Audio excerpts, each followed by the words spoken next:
Recording on कर दिया हूँ।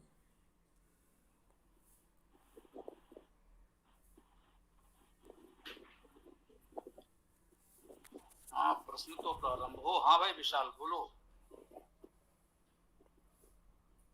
प्रणाम गुरुजी। प्रणाम। हाँ, कुछ चर्चा प्रारंभ करो। हमारे ग्रुप में गंभीर चर्चा होती है, ये अच्छी बात है जी।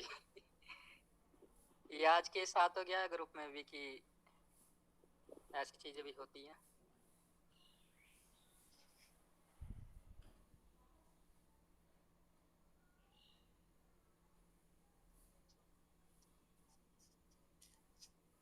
हाँ तो बोलो विशाल, बताओ, प्रारंभ करो। जी, चलिए इसी पे चर्चा कर लेते हैं कि ये अंधविश्वास होता है या किस तरीके से चीजें लगती हैं। ये जो ये बोल रहे हैं ग्रुप में कि मेरे भाई के साथ ऐसा ऐसा हुआ है, इसी पर ही चर्चा कर लेते हैं कि ये होता क्या है वास्तव में।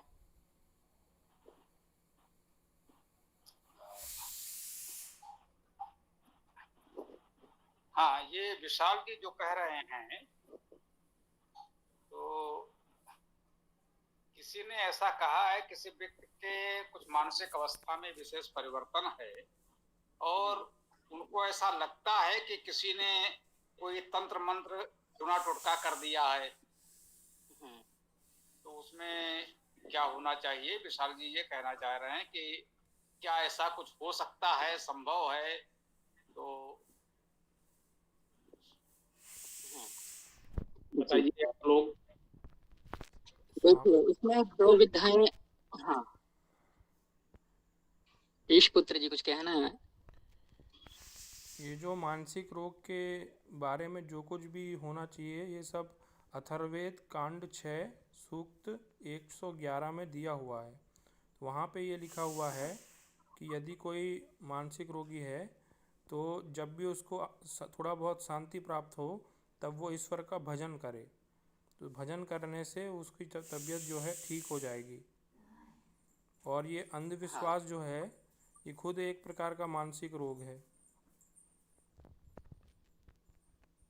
हाँ, इस विषय में बाकी ऐसा कर सकते हैं, सभी लोग कहते हैं कि मतलब भगवान की पूजा करोगे तो ऐसा कुछ नहीं होगा, लेकिन कई लोग जैसे मंदिर में जाकर के भी या फिर घर में ही भजन करते हुए भी या फिर बिना भजन करते हुए भी या बिना ध्यान करते हुए भी या ध्यान करते हुए भी लोग इस तरीके से पीड़ित हो जाते हैं। बहुत सारे केस देखे हैं, ठीक है। कई लोग मैंने ऐसे भी देखे हैं जो मानते ही नहीं है बिल्कुल भी इन चीजों को, लेकिन फिर भी उनके साथ ऐसा होता है, वो सिर घुमाते हैं या फिर पीड़ित हो जाते हैं, ऐसा भी देखा है। और जो भी करो, चाहे भगवान का नाम लिया, जो भी क्रिया करो, मेन चीज मैं ये मानता हूँ कि उस पर प्रयोग करो। प्रयोग अगर फलित होता है, यदि लक्षण सही हो जाता है वो, तो वो सही है, ठीक है। तो इसमें दो विधाएं हैं। एक तो तंत्र के हिसाब से कहता है कि उसमें भूत प्रेत रहते हैं, वो लग जाते हैं, वो लग जाते हैं। अगर उसके हिसाब से कहूँ तो ये कुएं के पास गए और वहां पे कोई चीज लग गई होगी, कोई आत्मा लग गई होगी, तो उस हिसाब से। लेकिन अगर हम उस विभाग को हटा करके यदि हम वैदिक थ्योरी से देखें, तो वैदिक थ्योरी में योगासन भी आता है और आयुर्वेद भी आता है और पंच महाभूत भी आते हैं। तो ये जो ऊपरी बाधा होती है या जो भी कहें, मानसिक दोष जो भी होता है, इसमें दो तत्व प्रभावित होते हैं, एक आकाश तत्व और एक वायु तत्व। आप सभी को इतना पता होगा कि जैसे पंच महाभूतों से मानव शरीर बनता है, इसी प्रकार से आर्य समाज से ही एक जानकार थे, उनसे ही मैंने विचार किया कि क्या सूर्य लोक में जैसे हनुमान जी गए तो क्या वहां पे सूर्य भगवान रहे होंगे? उन्होंने सूर्य भगवान के पास ज्ञान कैसे प्राप्त किया होगा? जैसे आर्य समाज ये कहता है कि सूर्य भगवान को खाया नहीं था हनुमान जी ने, और वाल्मीकि रामायण में भी यही लिखा है। तो सूर्य लोक में जाकर के क्या उन्होंने वहां से ज्ञान प्राप्त किया? तो कैसे किया उन्होंने? वहां पे भी कोई लोग रहते हैं क्या? तो उन्होंने कहा कि हाँ, ऐसा संभव है कि जो वहां पे लोग रहते हैं उनमें अग्नि तत्व की प्रधानता हो, इसलिए वो वहां पे रह पाते हैं। इसलिए उनको अग्नि अर्थात सूर्य का ताप उनको हानि नहीं पहुंचाता है। और ये धरती पे भी देखने को मिलता है कि केवल पंच महाभूत से ही तत्वों की कम ज्यादा हो जाने से जलीय तत्वों का शरीर अलग ढंग का हो जाता है। और जो वृक्ष हैं इनका भी पंच महाभूतों से बनता है शरीर, लेकिन इनके अंदर कोई एक तत्व फालतू हो जाता है तो इनका शरीर किसी और ढंग का हो जाता है। और ये जो पक्षी हैं इनका भी तत्व पंच महाभूतों से ही बनता है, लेकिन इनका भी एक दो तत्व कोई फालतू हो जाते हैं तो ये आकाश में उड़ने के लिए सक्षम हो जाते हैं। कहोगे कि वो तो हल्के रहते हैं इसलिए उड़ जाते हैं, तो बाज जैसे पक्षी कैसे उड़ते हैं? वो तो भारी होते हैं, ठीक है, उनका तो विशाल शरीर होता है। और बड़े बड़े बाज भी होते हैं जो यहाँ नहीं देखने को मिलते हैं लेकिन कुछ क्षेत्र में मिलते हैं, ठीक है। तो कहने का तात्पर्य कि तत्वों का खेल है ये सारा। तो जब मैंने इसमें देखा कि आकाश तत्व जो होता है और वायु तत्व जो होता है वो नजर नहीं आते हैं, उसका मानव शरीर में प्रवेश, मतलब उस टाइप के लोग भी कुछ होते हैं संसार में, उसको हम देख नहीं सकते सामान्य आंखों से, ठीक है। या ये भी कह सकते हो कि वायु ही है, ठीक है। जैसे आयुर्वेद में वायु दिमाग पे चढ़ जाती है, वायु से बनने वाले रोग होते हैं आयुर्वेद के अनुसार। तो वायु हमारे शरीर में आती कहाँ से है? वायु हमारे शरीर में आती है गोभी से आती है, बैगन से आती है, अथवा वात बनाने वाले जितने भी पदार्थ हैं उन सब से आती है। वात बनाने वाले राजमा भी है, उड़द की दाल भी है, गोभी भी है, बैगन भी है, ऐसे बहुत सारे पदार्थ, ठीक है। वात पित्त कफ ये तीन चीजें चलती है ना आयुर्वेद में, तो वात बनाने वाली जितनी भी चीजें हैं वो हमारे शरीर में वात बनाएंगे, और वात बनाने से हमारे पेट में गैस भी बनेगी, और इन चीजों का सेवन हम वर्तमान में बहुत लोग कर रहे हैं, इसलिए हर किसी के पेट में गैस बनती है, ठीक है। और पेट में गैस बनना कारण ही बताया है आयुर्वेद में कि बहुत सारी बीमारियों की शुरुआत होने वाली है। बस किसी के जोड़ों के दर्द होगा, किसी के दिमाग में चढ़ जाएगी, किसी को बेचैनी रहेगी, किसी को आलस रहेगा, किसी को निद्रा बहुत आएगी, बहुत सारे लक्षण हैं। और इसी प्रकार से जिसके पास पावर वो ज़्यादा पहुंच जाएगी उसके ऊपर ये ऐसी मानसिक बीमारियां महसूस भी होंगी। हो सकता है वो क्रोध भी करेगा, ठीक है। हो सकता है वायु तत्व से बनने वाले उसके बुद्धि में भ्रम भी बनेगा, ऐसा भी हो सकता है वो, लेकिन शुरुआती लक्षण है, ये हाई लेवल के लक्षण हैं जो इनको बीमारी हुई, ठीक है। ये हो गया वायु तत्व का। इसी प्रकार से आकाश तत्व का भी कहते हैं, आकाश तत्व ज्योतिष में तो कहते हैं आकाश तत्व बृहस्पति का होता है, और आकाश तत्व ये जो हम खम ब्रह्म भी कहते हैं, ओम खम ब्रह्म, इसमें भी जो खम है वो आकाश तत्व है। आकाश तत्व अध्यात्म को रिप्रेजेंट करता है, बीज मंत्र में भी आता है ये खम, और गणित में भी आता है ये खम, शून्य है ये, ठीक है, शून्य ही आकाश है ऐसा कहा जाता है। तो जब ये आकाश तत्व या अध्यात्म माइनस में पहुंच जाता है या खंडित हो जाता है, तब जाकर के वायु तत्व, वायु जो बृहस्पति था ज्योतिष में, जो आकाश था वो बृहस्पति हो गया, बृहस्पति ग्रह से संबंधित आकाश तत्व, और वही रिप्रेजेंट करता है अध्यात्म को, क्योंकि गुरु के अधीन ही होता है अध्यात्म, ठीक है। और उसको वो कंट्रोल करते हैं वायु तत्व को, शनि के, क्योंकि गुरु हैं वो, तो शनि क्या है? वायु तत्व है, तो उसको कंट्रोल करेंगे कौन? बृहस्पति। शनि को कंट्रोल करेंगे बृहस्पति। शनि है वायु तत्व और आकाश है बृहस्पति, तो शनि को कंट्रोल करेंगे बृहस्पति। तो यदि वायु तत्व अर्थात ये जो इस टाइप की जो बीमारी बनती है, यदि उसको कंट्रोल करना है तो आकाश तत्व अथवा अध्यात्म में अथवा आकाश तत्व को अगर कंट्रोल किया जाए तो बहुत संभावनाएं हैं कि वो ठीक हो जाएगा। इसके साथ साथ आकाश तत्व के अलावा प्रकाशित जो तत्व हैं, जैसे सूर्य, जैसे चंद्रमा, अगर उनकी भी सहायता ली जाए, अर्थात सूर्य क्या है? सूर्य है आत्मा। अगर आत्मा की भी साधना की जाए, अथवा आकाश तत्व की साधना की जाए, अथवा परब्रह्म की साधना की जाए और सही ढंग से साधना की जाए, अथवा आयुर्वेद का उसका उपचार किया जाए, मतलब पित्त बनाने वाली चीजें खाई जाए, ठीक है। सूर्य से संबंधित पित्त हो गया, तो अग्नि तत्व से संबंधित जुड़ें, थोड़ी एक्सरसाइज करें, जैसे जो जिम जाते हैं उस टाइप के जो लोग होते हैं, यदि उस टाइप से भी थोड़ा सा मतलब हनुमान जी की तरह थोड़ा सा उनकी पहलवानी करें थोड़ा सा तो भी वो तत्व कंट्रोल में आ जाता है। इसके अलावा मतलब थोड़ी जड़ी बूटियों से भी उपचार होता है इसका, नॉर्मल जड़ी बूटियों से भी उपचार हो जाता है आयुर्वेद के अनुसार भी और ज्योतिष में भी जड़ी बूटियों से उपचार हो जाता है। और तंत्र का तो वो अलग विभाग है, उस पर ज़्यादा चर्चा नहीं करूँगा मैं यहाँ पे। इसमें यदि किसी को कोई शंका हो, कोई प्रश्न हो तो यहाँ पूछ सकते हैं मुझसे।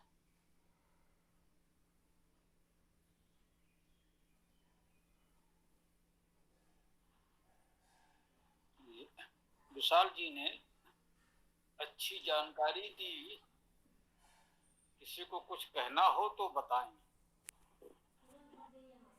और बाकी देखिए इसमें जो भी रहता है प्रयोग के ऊपर रहता है कि मतलब आपने जो पढ़ा उसका अगर प्रयोग करने पे सफलता हासिल हुई तो ही वो कारगर है, यही कहूँगा मैं। इसमें मैंने कुछ पे प्रयोग किए हैं, मुझे सफलता हासिल मिली है, इसलिए मैं इस तरीके से कह पाया हूँ इतना। मैंने जड़ी बूटियों से उनके ऊपर प्रयोग किए हैं। ठीक बात है। तो एक पक्ष विशाल जी ने रखा, इस पर किसी और को कुछ कहना हो तो बताएं। स्वामी जी, मेरा ये कहना है कि जो अथर्ववेद कांड 6 सूक्त नंबर 111 में लिखा है वो एकदम संपूर्ण इलाज है सारे मानसिक रोगों का, और उसको किसी अन्य शास्त्र की कोई ज़रूरत नहीं है। उत्ते से ही जो है शांति मिल जाती है मानसिक रोगों को, और वो मानसिक रोग से ठीक भी हो जाता है। देखिए, आपको उससे लाभ मिला है तो इससे बड़ी बात तो कोई हो ही नहीं सकती ना। आपने अथर्ववेद का बाकायदा सूक्त बताया और उसका उपयोग करके यदि आपने लाभ उठाया है तो इससे अच्छा कुछ नहीं हो सकता है। मैं बता दूं आप लोगों को, ईसा पुत्र जी भी उन्माद से ग्रसित रहे हैं और इस प्रकार से यदि उपचार करके उन्होंने स्वयं लाभ पाया है तो इससे बड़ा प्रमाण तो कोई हो ही नहीं सकता। क्योंकि जो विशाल जी ने कहा मैं सहमत हूँ, मुख्य बात यह है कि व्यवहारिक रूप से उसका परिणाम क्या निकला, हमने प्रयोग किया और उसका परिणाम क्या निकला। यदि परिणाम निकला तो ठीक है, ऐसा ना हो कि हम केवल सैद्धांतिक बहस करते रहें और जो प्रत्यक्ष दिख रहा है उसकी उपेक्षा कर दे, तो ये नहीं होना चाहिए। नहीं, ये तो अंधविश्वास है, इस पर हमें बात ही नहीं करनी है। और अगला कह रहा है कि लीजिए साहब मैं प्रयोग करके आपको दिखाता हूँ लाभ हो रहा है, तो ये तो कोई प्रयोग करके दिखा रहा है और लाभ हो रहा है तो उसको नकारना भी अंधविश्वास है, मेरा ऐसा मानना है। हो सकता है किसी को अंधविश्वास मान रहे हैं, वो मेरा अपना भ्रम हो। मैं सदैव अपने मन को इतना खुला रखता हूँ कि नई से नई बात यदि कोई इस दावे के साथ कहता है कि प्रयोग परीक्षण किया है तो उस पर हमें ध्यान देना चाहिए। हो सकता है जिसने पहले हमको बताया हो उसको बताने का तरीका ठीक ना रहा हो तो हमें वो अंधविश्वास लगा हो, और यदि कोई सही तरीके से उसको तर्क संगत समझा दे तो हमको भी लगे कि हाँ ये ठीक है। तो प्रयोग परीक्षण वाली बात तो बिल्कुल ठीक है। और दूसरी बात जैसे ईसा पुत्र जी ने कही अथर्ववेद का, तो उस निश्चित रूप से वेद तो सर्वोच्च है, ये तो हम सभी मानते हैं। और ये भी हम मानते हैं कि वेद में सूत्र रूप में, यूं कहें कि एक उस रूप में जानकारियां तो दी गई हैं। हाँ, विशाल जी ने चर्चा की थी सूत्र की, कुछ वेद की, तो हमने स्वयं कहा था वेद में मंत्र है सूत्र नहीं, कुछ लोगों को भ्रम ना हो इसलिए। परंतु आज मैं स्वयं ये बात कह रहा हूं, पहले भी मैंने कई बार कही, सूत्र रूप में उसका जो मूल है वो जानकारी आपको वेद में मिलती है, उसको आपको विकसित करना होता है। वेद में जो कहने की शैली है वो सूत्र शैली नहीं है, वो मंत्र है, बिल्कुल सही है। परंतु जो विद्या जानकारी मिलती है वो बहुत विस्तार में नहीं मिलेगी, सूत्र रूप में मिलेगी। मान लीजिए वेद ने आपको ये बता दिया कि वृक्षों वनस्पतियों से, वायु जल अग्नि आदि से रोगों का उपचार कर सकते हैं, तो अब उसने ये नहीं बताया किस रोग में कौन सी वनस्पति का कौन सा भाग कैसे प्रयोग करें, ये आपको आगे विकसित करना है। तो उसका जो ये एक सूत्र संकेत आपको मूल तत्व वेद में आपको मिल जाता है। और इसको हम लोग इस तरह से भी कहते हैं कि वेद प्योर साइंस है, अप्लाइड साइंस नहीं है। जो विद्यार्थी हैं विज्ञान के वो जानते हैं प्योर साइंस और अप्लाइड साइंस। एक है शुद्ध सैद्धांतिक जानकारी द्रव्य को ऊर्जा में बदला जा सकता है, ये एक सैद्धांतिक जानकारी है। ये आपको वेद में मिल सकती है। हो सकता है वेद में आपको ये जानकारी मिल जाए कि द्रव्य और ऊर्जा मूलतः एक ही है, इनको आपस में बदला जा सकता है। परंतु उसको बदलने के लिए आपको क्या करना पड़ेगा, कैसे करेंगे, उसका क्या परिणाम होगा, क्या लाभ क्या हानि होगी, वो तो फिर आपको प्रयोग परीक्षण करके विकसित करना पड़ेगा। उसमें आपको समय श्रम साधन लगा दें। तो इस रूप में कह सकते हैं जो ईसापुत्र जी ने जानकारी दी वो इसलिए महत्वपूर्ण है कि वो स्वयं भी उसका उपयोग कर रहे होंगे, उसका उनको लाभ मिला होगा। और वेद में है तो महत्वपूर्ण है, मान्य है, ये भी सत्य है। और उसी सूत्र को लेकर आयुर्वेद ने संभवतः इसे विकसित किया।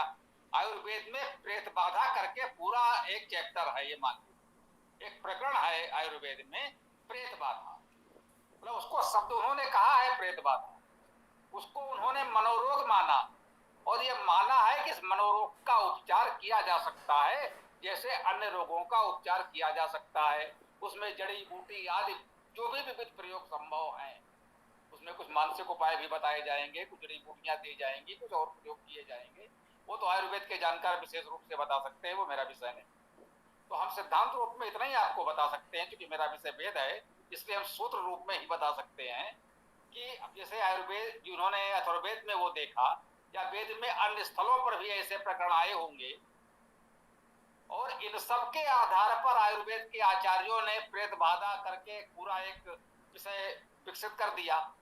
और इससे समाज में जिन लोगों के इस तरह कष्ट हैं वो लाभ मिल रहा है। इसलिए मैंने कहा भी यदि किसी अच्छे आयुर्वेद के जानकार से मिलें तो वहां प्रेत बाधा का पूरा प्रकरण है। अब सामान्य रूप से प्रेत बाधा कहा गया, अब आयुर्वेद में प्रेत बाधा है। अब हमने पहले से एक मन बना लिया है कि नहीं साहब, ये भूत प्रेत की बात जहां आएगी हम तो उसे अंधविश्वास कह देंगे। अरे भाई, हमको ये देखना होगा कि वहां पर वो किस अर्थ में, किस रूप में प्रयोग हो रहा है। हो सकता है भूत प्रेत के नाम पर समाज में कुछ इस तरह का पाखंड फैलाया जा रहा है, वो अंधविश्वास है। परंतु जब आयुर्वेद प्रेत बाधा मान रहा है, उसका उपचार कर रहा है, तो वो अंधविश्वास तो नहीं है। तो मन खुला रखें और सभी विषयों पर इस प्रकार से प्रयास करें। तो कह सकते हैं एक अच्छा विषय उठाया विशाल जी ने और स्वयं अच्छी जानकारी दी। और मुझे लगा कि जो चीजें कुछ लोगों को भ्रमित कर सकती हैं तो वो मैंने उसे स्पष्ट करने का प्रयास किया है। अब किसी और का कोई भी प्रश्न हो ये विषय या कोई और विषय, तो आगे चर्चा को बढ़ाएं हम लोग। नमस्ते स्वामी जी। स्वामी जी, इस तरह जो विशाल भैया ने अभी बताया, इस तरह वैसे गांव में अधिकतर नजर में भी आता है, इस तरह की बातें देखने को भी मिलती हैं। और बहुत से लोगों में थोड़ा उससे सही भी होते हैं। तो ये तो नहीं कह सकते कि ये चीज गलत है या वो है, पर मेरे अनुभव से ये जरूर कह सकता हूँ कि मुझे ऐसा कुछ कोई नहीं कर सकता कि कोई जैसे भूत प्रेत वाला, हाँ, मेरे लिए कोई नहीं कर सकता, अन्य व्यक्ति के लिए तो कह नहीं सकते। हाँ, इसमें भी सुनिए कि कुंडली में हम ज्योतिष से ऐसा कहते हैं, इसमें किसकी क्या कमजोरी रहती है उस हिसाब से बीमारी लगती है। जिसका आकाश तत्व,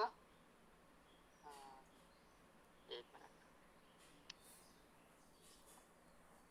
जिसका आकाश तत्व और वायु तत्व, जिसकी कुंडली में स्पेशल योग रहते हैं, या अमावस के आसपास का जन्म होता है, या केतु राहु की केतु शनि की युति होती है, या राहु शनि की युति रहती है, मतलब कुछ ना कुछ वो वायु तत्व बढ़ाता है। जो राहु केतु होते हैं वो वायु तत्व को जरूरत से ज़्यादा बढ़ा देते हैं, ठीक है। और अमावस के आसपास का मतलब है कि प्रकाश कम है, अंधकार ज़्यादा है, तामसिक चीज़ें ज़्यादा फलीभूत होंगी वहाँ पे, ठीक है। इस कारण से उनके ऊपर ऐसा योग प्रभावित हो जाता है। तो उसके ऊपर कोई क्रिया करे, चाहे वैसे ही मतलब कुदरती लग जाए, प्राकृतिक रूप से लग जाए, ऐसा भी होता है इसमें। तो किसके ऊपर होगा किसके ऊपर नहीं होगा ये उसकी कुंडली बता देती है, मतलब उसकी नींव कैसी है वो बता देती है। कुछ ऐसे भी हैं उनके ऊपर होगा ही नहीं कभी। जैसे उदाहरण के लिए कि आप में से कुछ लोग हर विधा के एक्सपर्ट होंगे, ठीक है, लेकिन कुछ एक विधा ऐसी होगी कि उसको आप नहीं पकड़ पाओगे कभी भी, कोई सी भी विधा हो सकती है, चाहे वो योगासन हो, चाहे वो कुंडलिनी हो, चाहे वो आयुर्वेद हो, चाहे वो मेडिकल साइंस हो, ठीक है, चाहे वो ऑपरेशन हो, कोई ना कोई एक चीज़ कमजोरी या बड़ी चीज़ ऐसी जरूर रहती है जो आप स्पेशल कर पाओगे या फिर आप कभी नहीं कर पाओगे। इस तरीके से होता है वो, हर व्यक्ति के अंदर होता है इस तरीके से।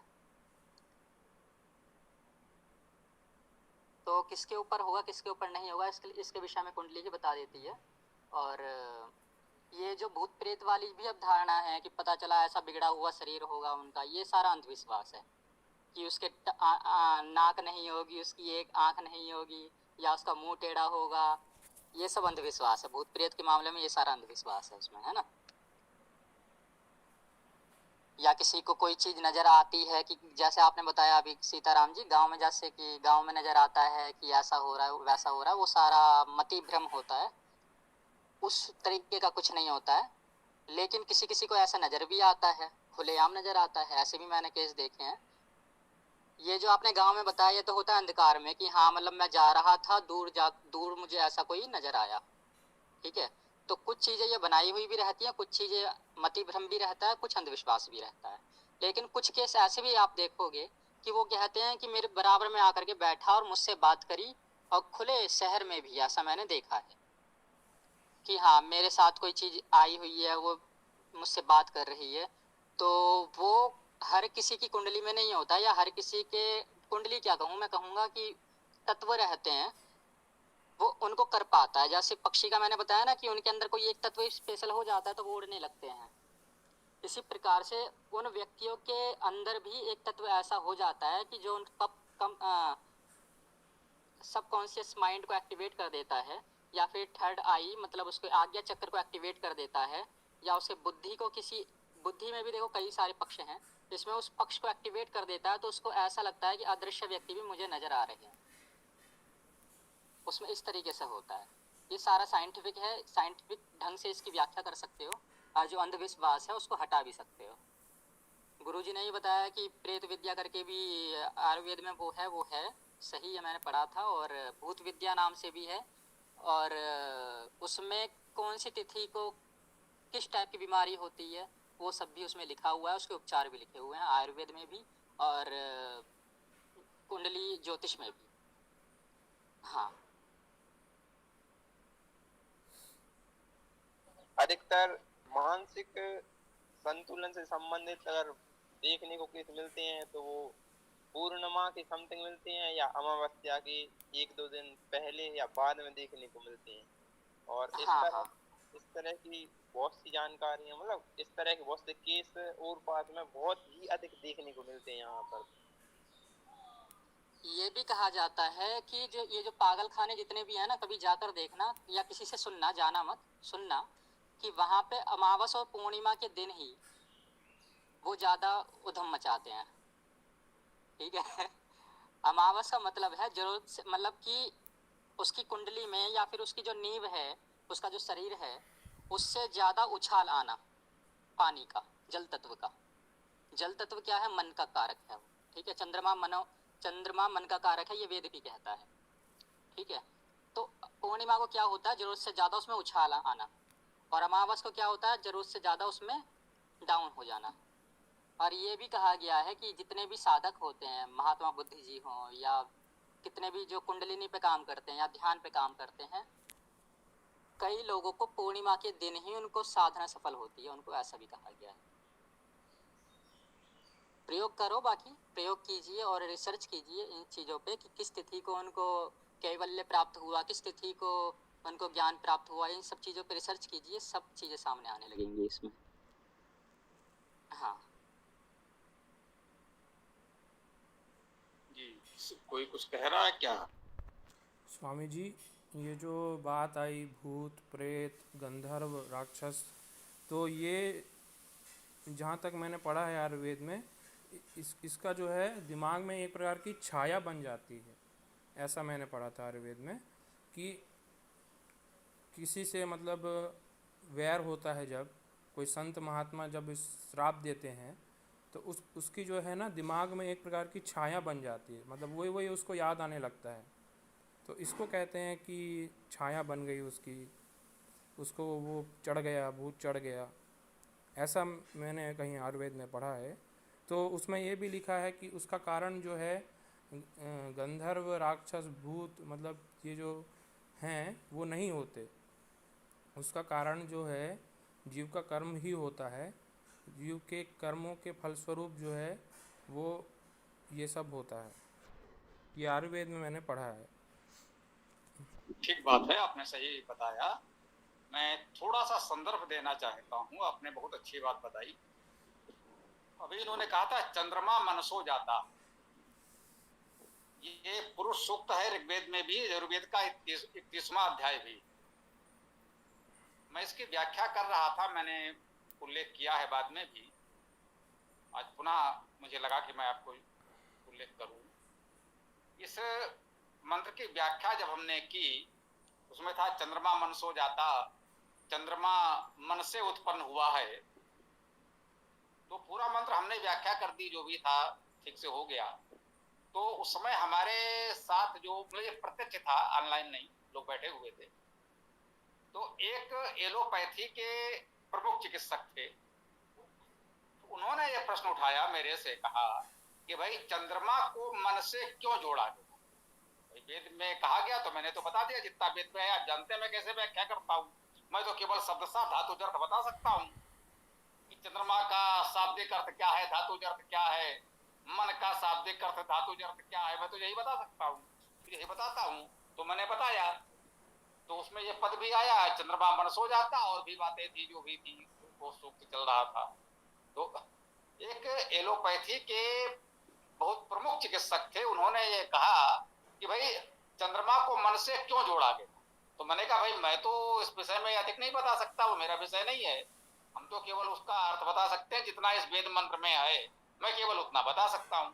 संयोग से उस समय एक मनोविज्ञान के, मनोशास्त्र के, समझिए चिकित्सा मनोवैज्ञानिक, बहुत वरिष्ठ चिकित्सा मनोवैज्ञानिक बैठे हुए थे। हम लोगों के संरक्षक हैं, हमारे भी बड़े भाई हैं, काफी सहयोग भी उनका रहता है, दोनों चिकित्सकों को, जो मैंने कहा एलोपैथी वाले भी और ये भी। तो उन्होंने इस विषय को उठाया, वो चिकित्सा मनोवैज्ञानिक वरिष्ठ हैं। उन्होंने कहा कि चंद्रमा का संबंध मन से तो है, ये जो मानसिक चिकित्सालय होते हैं उनको ल्यूनर एसाइलम कहा जाता है। ल्यूनर अर्थात चंद्रमा। तो इस मनोरोग को, मनोचिकित्सा को, मन के विषय को, तो आधुनिक चिकित्सा शास्त्र एलोपैथी ने भी मन से जोड़कर रखा। ये तो माना है कि मानसिक उपचार जो है इसका चंद्रमा से सीधा संबंध है। और जो भी विशाल जी ने बताया कि वो अमावस्या पूर्णिमा का प्रभाव प्रत्यक्ष दिखता है समुद्र पर भी और हमारे मन पर भी, इसको नकारा नहीं जा सकता। तो कुछ बातें तो प्रत्यक्ष है, वो माननी ही पड़ती है, मैं जानना चाहिए इसका। वहां चंद्रमा मन सो जाता आया, अब वही जैसे अभी बात आई कि उसमें सूत्र रूप में कह दिया गया चंद्रमा मन सो जाता, अर्थात चंद्रमा और मन का आपस में संबंध है, इतना तो बता दिया गया। अब मैं आगे नहीं बता सका, तो जो चिकित्सा मनोवैज्ञानिक थे उन्होंने उस विषय को विस्तार से जब समझाया तब लोगों को समझ में आया। तो हमें मन अपना खुला रखना चाहिए और सभी विषयों पर इस तरह खुले मन से विचार करना चाहिए। पूर्वाग्रह नहीं होना चाहिए कि बस हमने इसके पहले जो पढ़ा जाना है उतना ही सच है। मैं आज भी अपने विचार बदलने को तैयार हूँ। यदि कोई नई जानकारी मिलेगी तो मैं अपनी धारणाएं, अपने विचार बदल सकता हूँ। ये बराबर मैं करता रहा हूँ और आज भी कहता हूँ, मैं जड़ नहीं हूँ कि आज जो मैं आपसे कह रहा हूँ वही मेरे जीवन का अंतिम सत्य है। ये जीवन काल में आप लोग कोई नई जानकारी ऐसी देते हैं जो मुझे लगता है तो मेरी धारणा बदल भी सकती है। ऐसा हम सबको विचार करना चाहिए, ये मेरा आग्रह आप सबसे रहता है। स्वामी जी नमस्ते। इसमें एक चीज जोड़ना चाहता हूँ कि जो चंद्रमा है वो हमारे जल का भी कारक है, जिसी वजह से जो अपनी चर्चाएं चल रही हैं अमावस्या पूर्णिमा की, तो अमावस्या के समय समुद्र शांत रहता है और पूर्णिमा के समय समुद्र में हिलोरें आती हैं, ऊंचाइयों तक उठती हैं, और उसी हिसाब से हमारा 6-6 घंटे के अंतर से ज्वार भाटा भी चलता है। जो लोग समुद्र तटीय होंगे तो उन्होंने इस बात को बहुत ही अच्छी तरह से देखा, समझा होगा। और बम्बई में तो अक्सर इस बातों का आनंद लेने के लोग समुद्र तट के किनारे खड़े होते हैं कि जैसे जैसे अष्टमी के बाद पूर्णिमा की तरफ चंद्रमा चलता जाता है तो चंद्रमा की हिलोरें किनारों से टकरा करके, खासतौर से मेरिन ड्राइव का इलाका है जहाँ पर तमाम सारे त्रिकोणीय पत्थर पड़े हुए हैं सीमेंट के बनाए गए बीएमसी के द्वारा, तो उनसे टकरा के समुद्र की जो लहरें हैं वो बाहर तक पानी के छींटे ऐसे मारती हैं जैसे बरसात में कूलर के लिए किसी ने पानी दिया। धन्यवाद।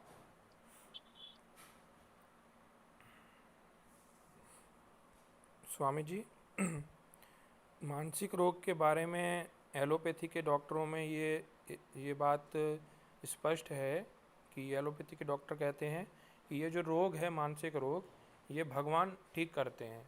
तो यही बात जो है अपने वेदों में भी है, अथर्ववेद में, कि भगवान की शक्ति से ही ये रोग ठीक होता है, भगवान की उपासना से ही ये रोग ठीक होता है। एलोपैथी के डॉक्टर भी यही मानते हैं। चलिए, इस विषय पर बहुत अच्छी चर्चा हुई और आधा समय हमारा इस पे हुआ और एक नए विषय को बहुत अच्छे से हम लोगों ने समझा। तो क्या कुछ और नए विषय हम लोग ले सकते हैं? ये विषय तो आज बहुत अच्छा चला विशाल जी के आने से, क्योंकि विशाल जी भी अभी युवा ही हैं, आप लोगों के साथ ही हैं और अच्छा कार्य कर रहे हैं। इस विषय पर अच्छा लगा। तो कोई और प्रश्न, कोई और विषय हो तो उठाएं। स्वामी जी, ये शब्द है उन्माद, कृपया करके इसका अर्थ समझा दीजिए, धातुज अर्थ। क्या शब्द है? उन्माद। उन्माद।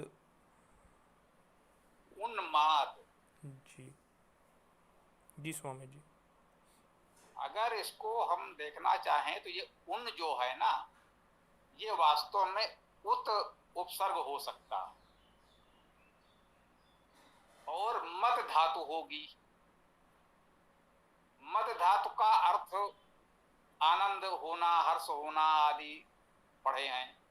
अब वो सब हर समय हमको भी मान लीजिए ध्यान में ना हो तो आप देख सकते हैं, है ना। तो उन मार्ग के एक होता है आनंद हर्ष, जो मद है, मदी आनंदे धातु है, उसका अर्थ है कि आपको आनंद प्राप्त हो। अब जिसमें जो उपसर्ग लगा उत, अर्थात ऊपर उच्च बहुत हो गया। अब अधिकता हर बात की अच्छी नहीं मानी जाती। वो आपके मानस में कुछ इस तरह का परिवर्तन हुआ, उसे भावनात्मक कह लें या रासायनिक कह लें, आज की भाषा में जो भी माने, तो इस तरह का परिवर्तन हुआ, तो कहते हैं आनंद, आनंद का अतिरेक हो जाना, बहुत अधिक उच्च स्थिति को प्राप्त हो जाना। तो एक सीमा के बाहर जा करके वो एक तरह से असामान्य व्यवहार हो जाता है। भाई हमें प्रसन्नता भी होती है, दुख भी होता है, कष्ट भी होता है, उसे हम व्यक्त भी करते हैं लेकिन एक नियंत्रित भी रखते हैं।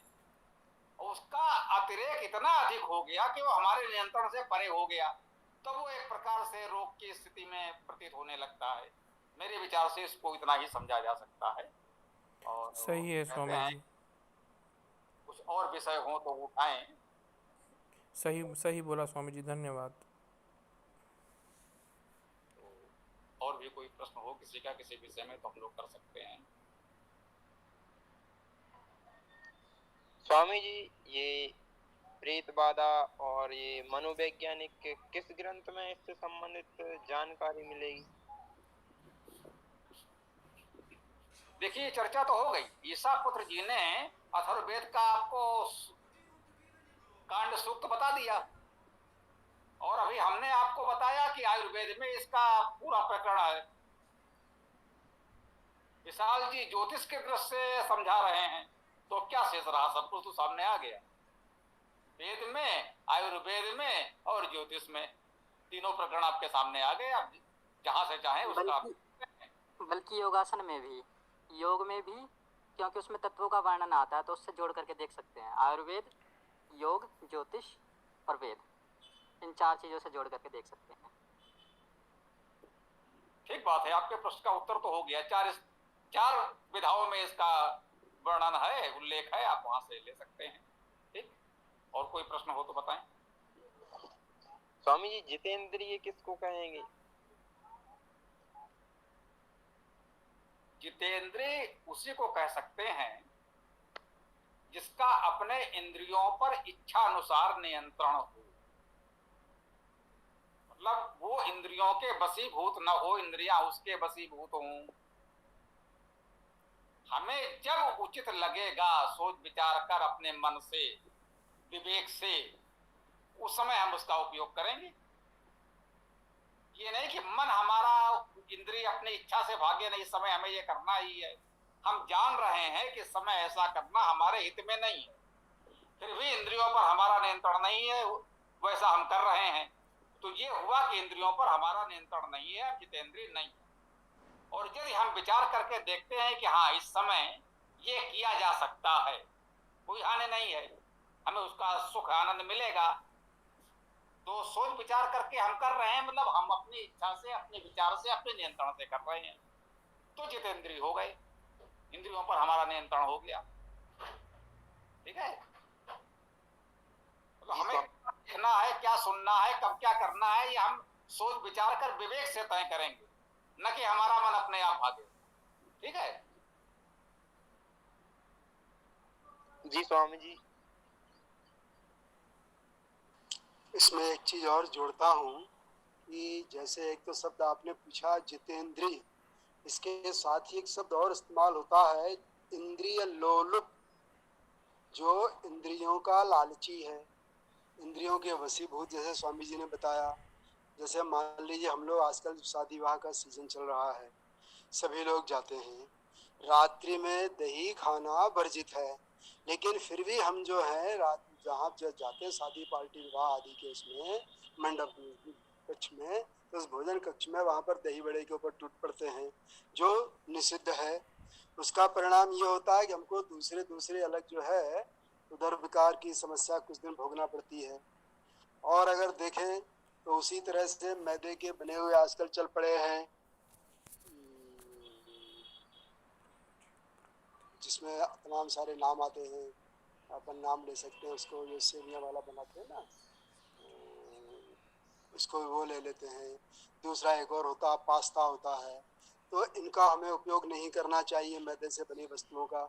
लेकिन हम उन्हीं स्टॉल पर जाकर सभी लोग खड़े होते हैं, चटनी के साथ खा रहे होते हैं, चटकारे ले लेके, जो रात्रि में वो भी नहीं करना चाहिए।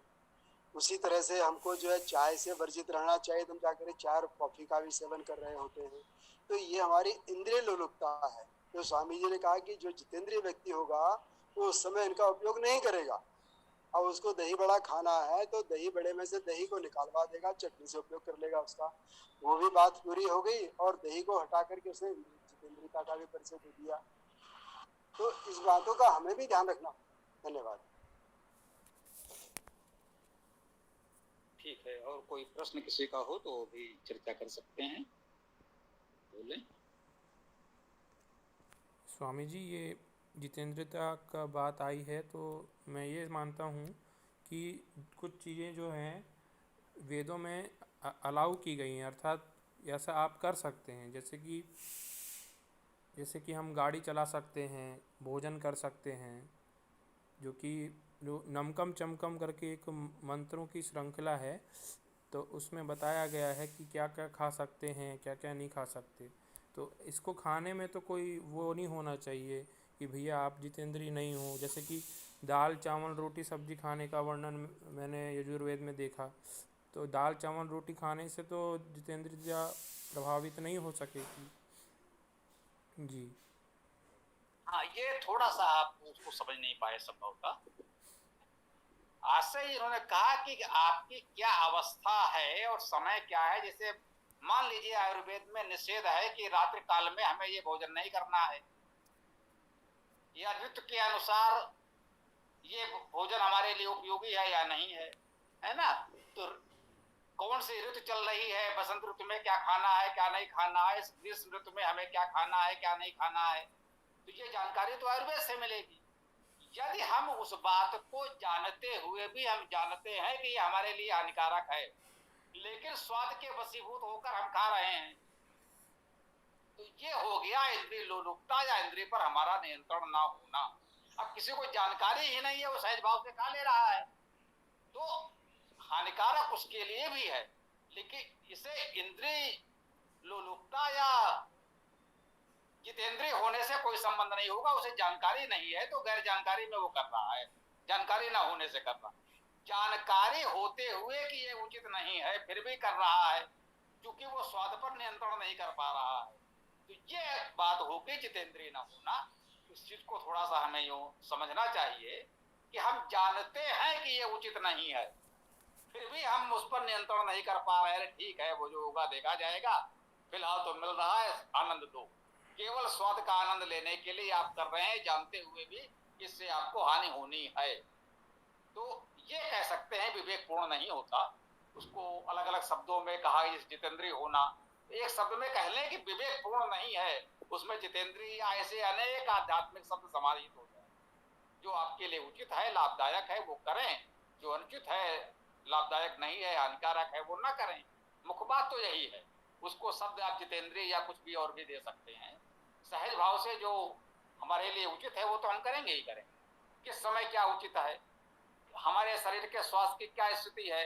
कभी चिकित्सक कह देता है भाई रोटी मत देना, अब उस समय रोटी खाना तो उचित नहीं होगा। रोग की अवस्था में कैसा क्या है, कभी चिकित्सक कुछ और बता देगा भाई ये आपके लिए उपयुक्त नहीं है, आपको ये खाना है। तो उसका हम पालन करते हैं विवेक से, या हम स्वाद के वशीभूत हैं, ठीक है जो होगा देखा जाएगा, हम तो खाएंगे, तो खाओ, फिर उसका जो परिणाम होगा भुगतो। तो वो एक अलग विषय है, इसको इस रूप में लेना चाहिए। तो अब मेरा मन है कि किसी और का कोई और प्रश्न हो, कोई और विषय हो तो रखा जाए।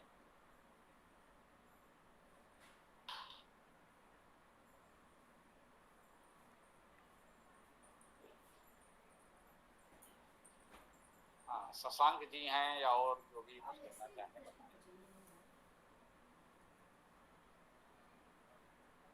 स्वामी जी, एक शब्द का बार बार इस्तेमाल होता मुमुक्षु, तो उसको क्या मोक्ष कामी समझा जाए या जो मोक्ष की ओर चलता है वैसा समझा जाए? थोड़ा सा व्याख्या करें। मुमुक्षु जी, मैं आपको इसकी व्याकरण समझा देता हूं, कभी भ्रम नहीं होगा। ऐसे बहुत से शब्द आते हैं। मुमुक्ष का अर्थ मोक्ष की इच्छा रखने वाला। जैसे सामान्य सा शब्द है पिपासा, सुना होगा। पिपासा का क्या अर्थ हुआ? प्यास, जिसे हम लोग इस समय बोलचाल में प्यास कह रहे हैं। यह पिपासा का अभ्रंश है। इसमें धातु क्या है? पा, पीना, पीने की। अब पा से पिपासा बना, इसका अर्थ है पीने की इच्छा। वो पिपासित है, वो प्यासा है, उसको जल पीने की इच्छा है। वैसे मुमुक्ष का अर्थ हो गया उसको मोक्ष की इच्छा है, उसके मन में मोक्ष की इच्छा तो कम से कम उत्पन्न हो गई है। अब उसे क्या करना है देखा जाएगा, उसके लिए वो क्या उपाय करेगा, नहीं करेगा, क्या करेगा, वो अलग। मुमुक्ष का शाब्दिक अर्थ केवल इतना है, मोक्ष की इच्छा। ठीक, ऐसे बहुत से शब्द। जिज्ञासु, ये भी वैसा ही शब्द है, जानने की इच्छा। जिज्ञासु का क्या अर्थ हुआ? जानने की इच्छा रखने वाला। मुमुक्ष, मोक्ष की इच्छा रखने वाला। पिपासु, पीने की इच्छा रखने वाला। अब एक सामान्य पिपासु है, जल पीने की इच्छा है। एक कहते हैं रक्त पिपासु, खून पीने की इच्छा है। तो पिपासु का क्या अर्थ हुआ? पीने की इच्छा रखने वाला। पिपासा, पीने की इच्छा। ठीक है, तो इसी प्रकार से मुमुक्ष भी है, जिज्ञासु भी है, और भी बहुत से शब्द हो गए। मेरे विचार से अब बात स्पष्ट हो गई होगी। तो धन्यवाद स्वामी जी। स्वामी जी नमस्ते। नमस्ते, बताइए। जीवन मुक्त जो शब्द है उसकी व्याख्या क्या होगी? जी, जीवन मुक्त, जीवन है और मुक्त भी है। हाँ, जीते जी मुक्त हमें हो। हाँ, इसका भाव यही है। जैसे हम लोग जीवन मुक्त हैं, अब जीवन है, श्वास प्रश्वास चल रहा है तो हम जीवन कहा जाएगा, हम जीवित हैं, हमारा जीवन तो चल रहा है। लेकिन हम मुक्त हैं। मुक्त होने का जो भी अर्थभाव होता है, अब वो व्यवहार में भले ही कह दिया जाए जो भी मरा तो क्या कहेंगे, स्वर्गवासी हो गए। अब स्वर्ग होता है कि नहीं होता है एक अलग बात है। सारे के सारे स्वर्गवासी हो गए तो नरक में कौन जाएगा। हम सबको कहते हैं स्वर्गवासी हो गए, उनके कर्म कैसे भी रहे हों, भले ही वो नरक में जाने लायक भी ना हो, लेकिन हम कह देते हैं स्वर्गवासी हो गए। या मोक्ष को प्राप्त हो गए, मरने पर अभी भी चलने लगा, लिखा जाता है मोक्ष, जन्म तिथि ये और इस दिन निर्वाण या मोक्ष, भले ही वो कैसा व्यक्ति हो, कैसे भी मरा हो। तो ये जो अवधारणा है कि मरने के बाद आपके कर्म के अनुसार मोक्ष, स्वर्ग आदि आदि कुछ मिलेगा, जीवन मुक्ति ये बताता है कि जीवन के रहते हुए आपको मुक्त होना है तो हो लो। जो जीवन में मुक्त नहीं हुआ, जो वो जीवन के बाद, मरने के बाद नहीं होगा, ये मैं स्पष्ट कहना चाहता हूँ। योग दर्शन में जो बात बताई है कि निर्भीक समाधि प्राप्त होने के बाद यह जीते हुए व्यक्ति जीवन मुक्त हो सकता है। जो पथिक योग मार्ग का पथिक होता है, अष्टांग योग का अभ्यास करते करते वह समाधि तक पहुंच जाता है। जो समाधि निमित्त लगाता है, जो आनंद की प्राप्ति करता है, वो जीवन मुक्त नहीं हो सकता। ये तो एक अलग बात है। देखिए, योग दर्शन अपना तरीका बताएगा, किसी उपनिषद में आपको कोई और तरीका मिल सकता है। ये तो हर व्यक्ति जिसने जो भी एक विधान खोजा है, अपनाया है, उसका लाभ उठाया है, हमको वो उसका लाभ देना चाहता है। वो बताता है भाई इस मार्ग से चलेंगे तो आपको ये प्राप्त होगा। कुल मिलाकर जो भाव था जीवन मुक्त की, जो भी साधना प्रणाली आप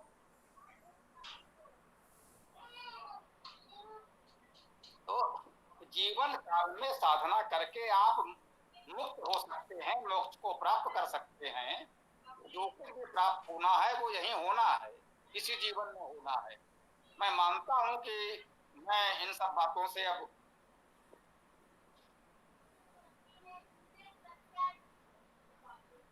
ठीक है, तो समझे, हमने अपनी बात कह दी है।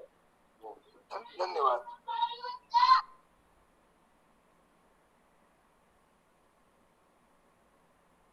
स्वामी जी, क्या इस शब्द को, जीवन मुक्ति को, ऐसे भी ले सकते हैं कि जो व्यक्ति इस जीवन में सांसारिक बंधनों से मुक्त हो गया हो?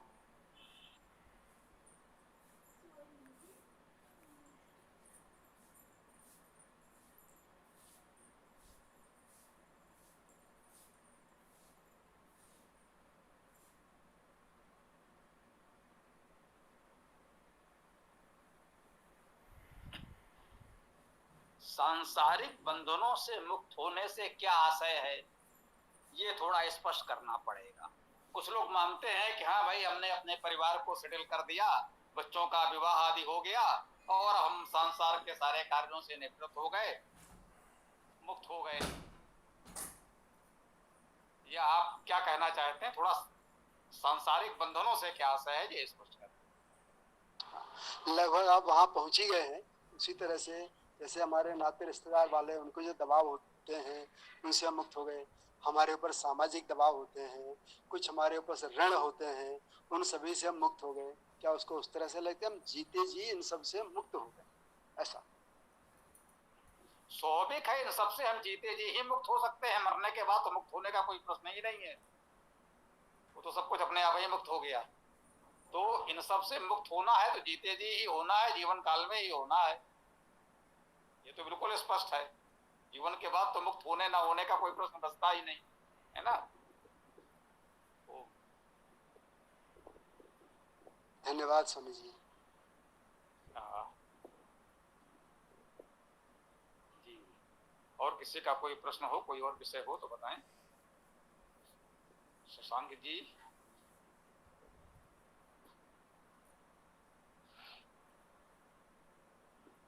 स्वामी जी, जी बोलिए। हम जो संध्या के अंदर पहला मंत्र बोलते हैं, शन्नोदय अभिष्ट आपो भवंतु पीतये शयो रभिश्रवंतु न हो। इसमें अभिष्ट और पीतये, ये दोनों की कामना की गई है। तो जो अभिष्ट है तो वो तो हम जो शरीर के साथ होंगे तब ये जो सार लौकिक सुख है उसकी प्राप्ति के लिए कामना करते हैं। लेकिन जो पारिलौकिक की जो कामना करते हैं पीते के लिए, तो पीते की मूलभूत हम व्याख्या कर क्या करेंगे? मुक्ति, बंधनों से मुक्त होना, या मोक्ष की प्राप्ति करना, या शरीर छूटने के बाद परमानंद के प्राप्त होना। सन्नो देवी अभिष्टये आपो भवन्तु पीतये ये संयो अविश्रवंतु न। इसमें आपने जितनी बड़ी बड़ी कल्पनाएं जोड़ ली हैं, हम लोग इतना नहीं कर सकते। इसका शाब्दिक अर्थ देख लें, इसका तो हम लोगों ने व्याख्या की है, वीडियो भी मिल जाए। अभीष्ट के लिए हमारा कल्याण करें, हम लोगों ने की है अभी। क्या आप उसमें थे कि नहीं कक्षा में जब इसकी चर्चा हुई?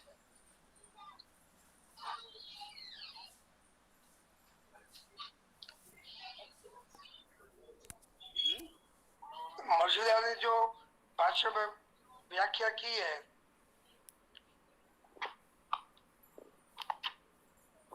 जी उसमें अंतर आ जाएगा ना। देखिए, सम्नो देवी अभिष्टये आपो भवन्तु पीतये संयो अविश्रवन्तु।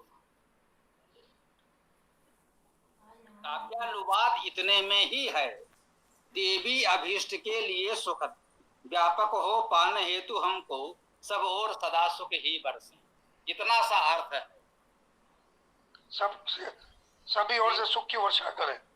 नो हमारे अभीष्ट अभीष्ट के लिए, पीतये पीने के लिए, सम सुख शांति कल्याण, आप व्याप्त व्यापक भवन्तु हूँ, न हमारे लिए सम सुख शांति कल्याण जो मिलाने वाला अविश्रवंतु अभिसिंचन करे। ये इसका शाब्दिक हमने पढ़ दिया।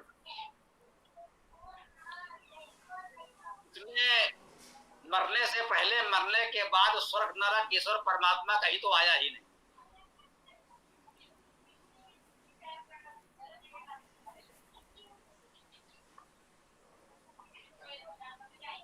हाँ बताइए।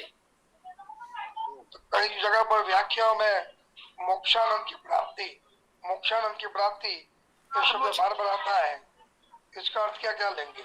महोदय, मैं यही तो कह रहा हूँ कि इस मंत्र में किस शब्द का अर्थ मोक्ष की प्राप्ति है। मोक्ष की प्राप्ति जैसा तो कोई शब्द इस मंत्र में आया नहीं। तो पीते ये शब्द का अर्थ इतना ही लेंगे? पीता ये शब्द, मुझे तो व्याकरण पता नहीं, इसलिए आपको पूछ रहा हूँ। शब्द का क्या अर्थ हो सकता है, आप बता दीजिए भाई। इसमें मुझे पता, इसलिए मेरे दिमाग में प्रश्न इसलिए उठा कि जो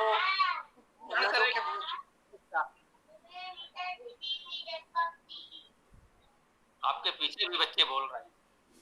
हाँ,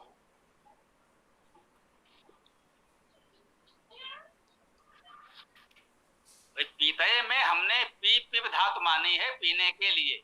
आप इसमें कौन सी धातु मानेंगे, क्या आप करेंगे ये बताइए। मुझे तो अर्थ करना आता नहीं, धात्विक अर्थ करना मुझे आता नहीं है।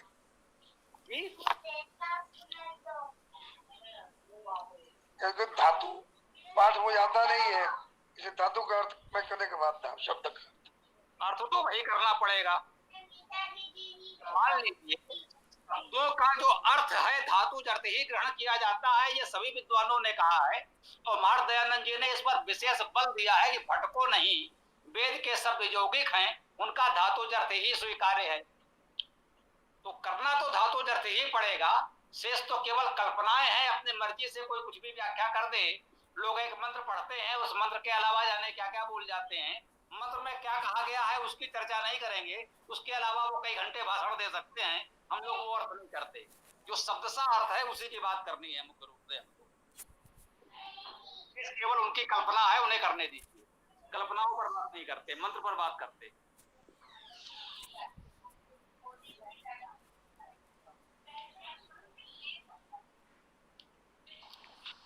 स्वामी जी, आपकी अनुमति से इसमें कुछ जोड़ना चाहता हूँ। जी बोलिए। जहाँ तक मेरा अपना अध्ययन स्वाध्याय रहा, उसमें मैंने ये पाया कि वेद में कहीं भी मृत्यु के बाद का कुछ भी नहीं है।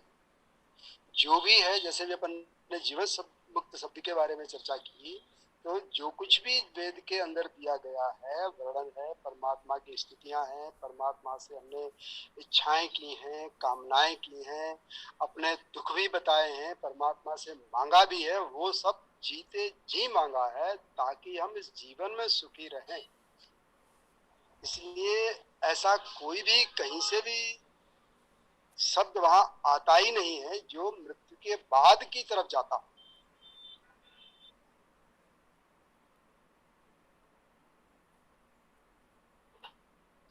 बहुत सही बात कही आपने। मूल सिद्धांत समझ लें कि वेद में जन्म से मृत्यु तक जो हमारा जीवन है उसी की बात है। जन्म से पहले और मृत्यु के बाद की कोई चर्चा नहीं।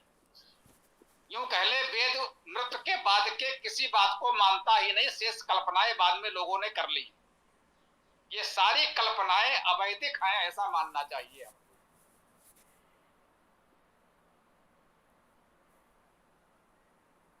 बोलिए, और किसी को कुछ कहना है, कोई प्रश्न हो तो बताएं।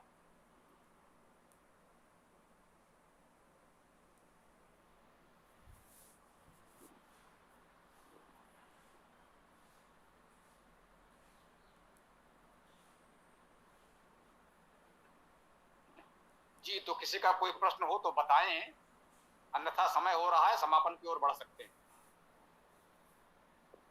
कहना है किसी को, कोई प्रश्न है तो बोलिए, अभी चर्चा भी कर सकते हैं, और कोई प्रश्न नहीं है तो फिर समापन भी कर सकते हैं। बोलिए।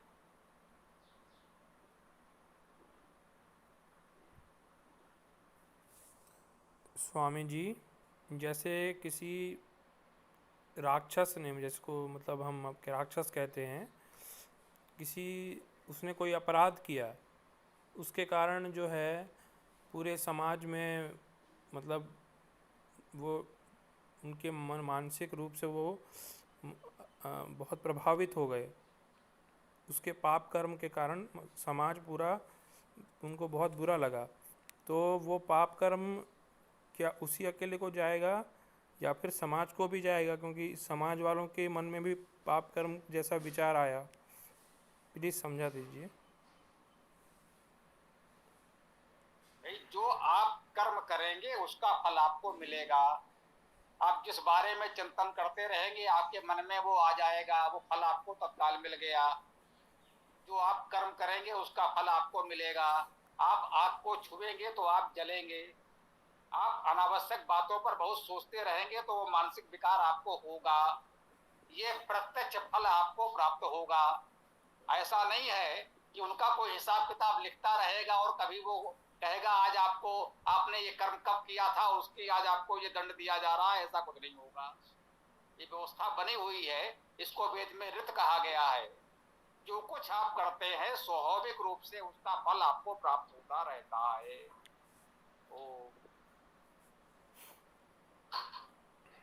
धन्यवाद स्वामी जी। तो अब समय हो गया है, वो मंत्र के साथ समापन कर सकते हैं।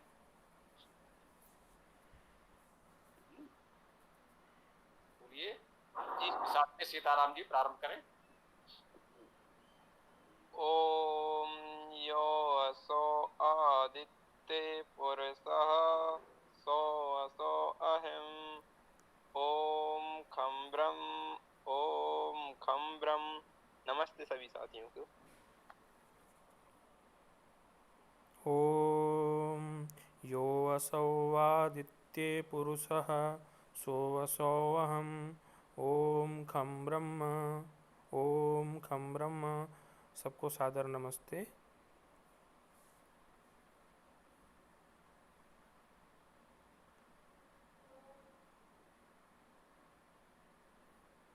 ओम यो असौ आदित्ये पुरुषः सोऽसौ अहम् ओम खं खं।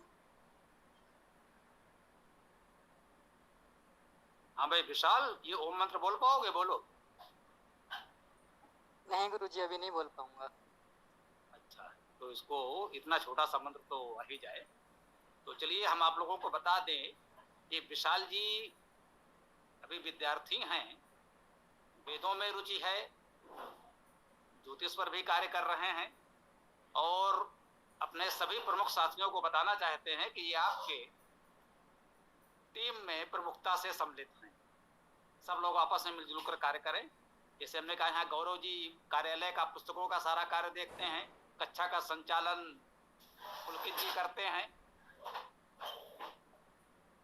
इन्हीं में विशाल जी ने भी काफी कुछ दायित्व संभाल रखा है। इनकी अपने समूह में इन्होंने इस वेद कक्षा को डिस्क्रिप्शन में लगा दिया। ये तो मैंने गौरव से कहा है, तो हम लोगों ने अपने किसी समूह में भी नहीं किया, लेकिन अच्छा है। तो स्वागत है, आप सब लोग मिलजुल करके इस वेद कार्य को आगे बढ़ाएं। तो आज की चर्चा को यहीं विराम दिया जाए, इस समय की प्रातःकालीन सत्र को।